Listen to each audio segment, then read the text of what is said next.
السلام علیکم ورحمۃ اللہ وبرکاتہ۔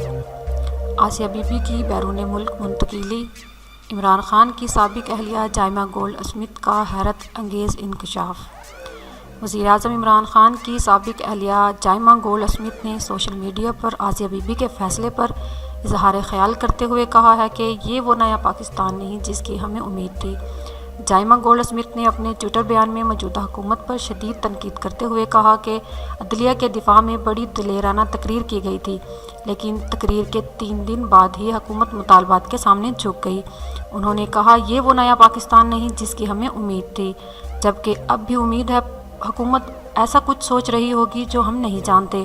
ان کا کہنا تھا کہ عدالت سے بری ہونے والی آسیہ بی بی کو ملک چھوڑنے کی اجازت نہیں دی جا رہی اور اس کو ملک سے نہ جانے دینا اس کے ڈیتھ وارنٹس پر دستخط کرنا ہے۔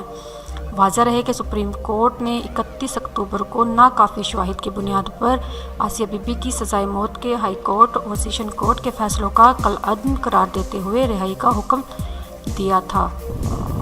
ویڈیو دیکھنے کا شکریہ۔ مزید معلوماتی اور تازہ ترین خبروں کے لیے ہمارا چینل سبسکرائب کریں اور بیل آئیکن کے بٹن پر کلک کریں تاکہ ہماری لیٹسٹ آنے والی ویڈیوز سب سے پہلے آپ کو ملیں۔ السلام علیکم۔